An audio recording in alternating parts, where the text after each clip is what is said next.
নমস্কার, আমাদের চ্যানেল রান্নার এবিসিডিতে আপনাদের সকলকে স্বাগত। আজকের রেসিপি ডিম পালং। খুব ইজি রেসিপি, খুব টেস্টি রেসিপি। এর জন্য প্রথমে পালং শাক নিয়ে নিয়েছি 1 আঁটি। সেটাকে ভালো করে কেটে ধুয়ে জল ঝরিয়ে রেখেছি। এবার পালং শাকটা সেদ্ধ করতে হবে। তার জন্য একটা সসপ্যানে কিছুটা জল নিয়ে নিয়েছি, তাতে পালং শাকটা দিয়ে দিচ্ছি।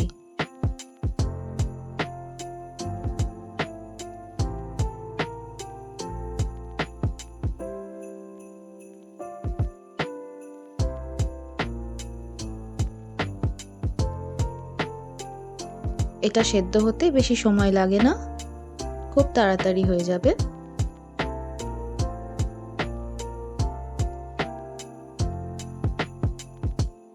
এবার সেদ্ধ হওয়ার জন্য এখানে আমি দিয়ে দিচ্ছি 1/2 টিস্পুন নুন।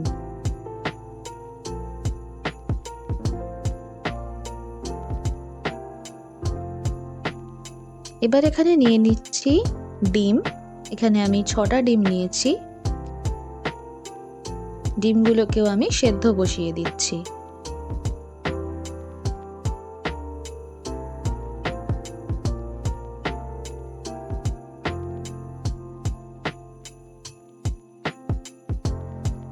এখানেও আমি 1/2 টিস্পুন নুন দিয়ে দিয়েছি সেদ্ধ হওয়ার জন্য।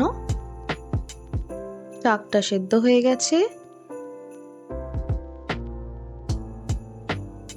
এবার শাকটাকে আমি গরম জল থেকে তুলে ঠান্ডা জলের মধ্যে দিয়ে দেব। যদি ঠান্ডা জলে দেওয়া না হয় তাহলে কিন্তু রান্নায় সবুজ রংটা আসবে না, কালো হয়ে যাবে।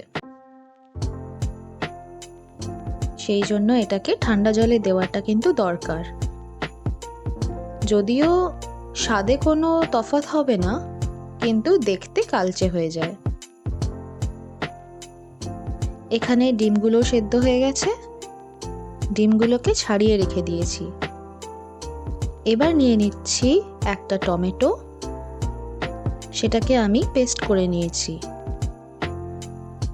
আর নিয়ে নিচ্ছি কিছুটা ধনেপাতা, 2 ইঞ্চির কাছাকাছি আদা নিয়ে নিয়েছি, 2 কোয়া রসুন নিয়ে নিয়েছি, আর 2টো কাঁচা লঙ্কা নিয়ে নিয়েছি। পালং শাকটা ঠান্ডা হয়ে গেলে এটাকে আমি মিক্সিতে দিয়ে দিচ্ছি। তার সঙ্গে ধনেপাতাটাও দিয়ে দিচ্ছি, আদাটা দিয়ে দিলাম রসুনটা, আর কাঁচা লঙ্কাটাকে চিড়ে এর মধ্যে দিয়ে দিলাম। দিয়ে এটারও একটা পেস্ট বানিয়ে নিচ্ছি। এবার সেদ্ধ ডিমগুলোকে আমি ছুরি দিয়ে হালকা করে একটু চিড়ে নেব। দেখো আমি 3-4 দিকে এরকম হালকা হালকা করে একটু চিড়ে নিচ্ছি। তাহলে কি হবে, রান্নার স্বাদটা কিন্তু ডিমের ভেতর অবধিও চলে যাবে। এবার একটা কড়াই আমি নিয়ে নিচ্ছি 2 টেবিল স্পুন সর্ষের তেল।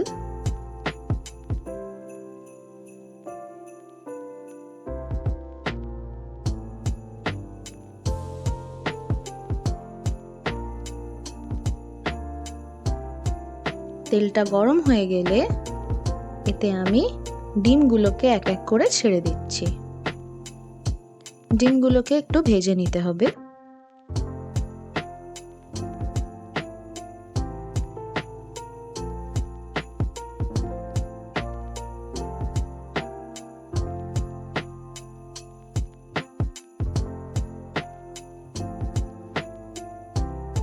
এবার এতে দিয়ে দিচ্ছি 1/4 টিস্পুন নুন আর 1 চিমটে হলুদ গুঁড়ো।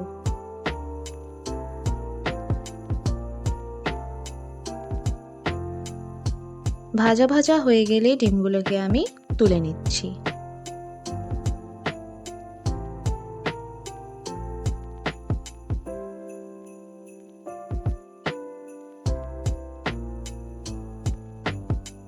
এবার এখানেই আমি আরো 1 টেবিল স্পুন সর্ষের তেল দিয়ে দিচ্ছি। আর একটা পেঁয়াজ আমি কুচি কুচি করে কেটে তেলে দিয়ে দিলাম।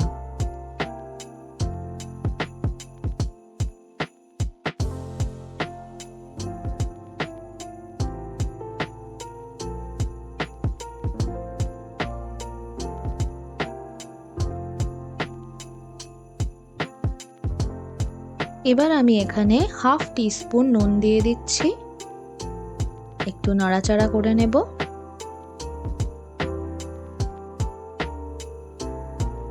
পেঁয়াজটা গোল্ডেন কালার হয়ে গেলে এখানে আমি দিয়ে দিচ্ছি টমেটো পেস্টটা। এটা দেওয়ার পর কিন্তু ভালো করে নাড়াচাড়া করে নিতে হবে যাতে টমেটোর কাঁচা গন্ধটা চলে যায়।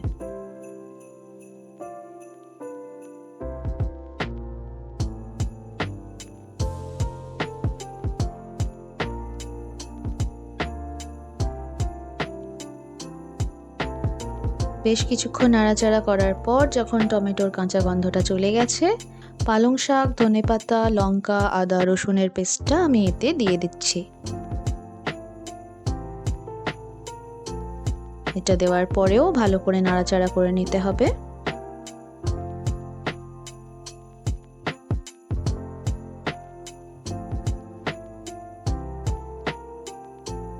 এবার এখানে দিয়ে দিচ্ছি হাফ টিস্পুন নুন, 1/4 টিস্পুন হলুদ গুঁড়ো,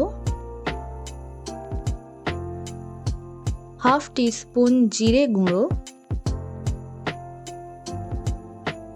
আর হাফ টিস্পুন লঙ্কার গুঁড়ো। এগুলো দেওয়ার পর ভালো করে নাড়াচাড়া করে সব ভালো করে মিশিয়ে নিতে হবে।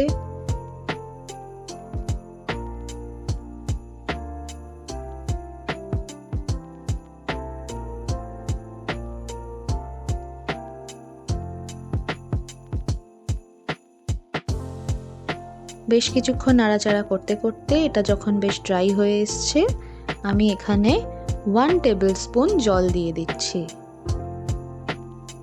জলটা দেওয়ার পর ভালো করে নাড়াচাড়া করে নেব।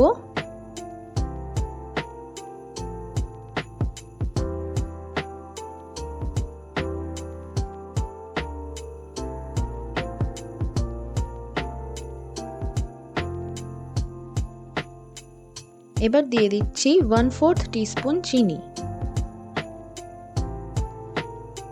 আর এবার জল দিয়ে দেব 1 কাপের কাছাকাছি। যে বাটিটায় আমি পালং শাকের পেস্টটা রেখেছিলাম সেই বাটিটার মধ্যে করেই আমি জলটা এখানে দিয়ে দিলাম।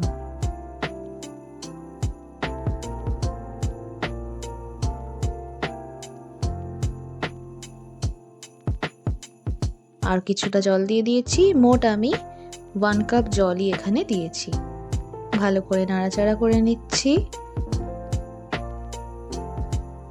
এই রেসিপির গ্রেভিতে কিন্তু বেশ ক্রিমি একটা টেক্সচার আসে। এবার এটা যখন ফুটতে শুরু করেছে, এখানে আমি ডিমগুলোকে দিয়ে দিচ্ছি।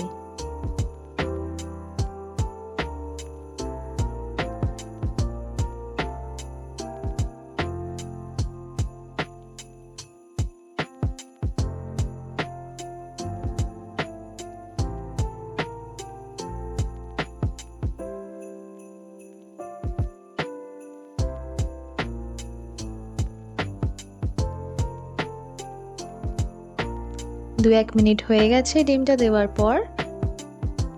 এবার এখানে আমি দিয়ে দিচ্ছি কিছুটা বাটার।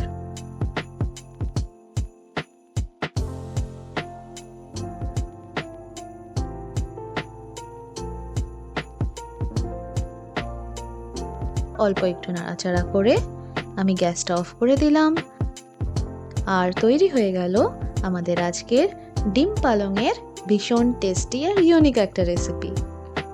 বাড়িতে অবশ্যই ট্রাই করবে, ভীষণ টেস্টি হয় এটা। আর ভিডিওটা শেষ অবধি দেখার জন্য অসংখ্য ধন্যবাদ। রেসিপিটা পছন্দ হলে ভিডিওটাতে একটা লাইক করে দিও, শেয়ার করে দিও, আর চ্যানেলটাকে প্লিজ সাবস্ক্রাইব করে দিও। আবার ফিরে আসবো অন্য একটা রেসিপি নিয়ে। আজকের মতন টাটা।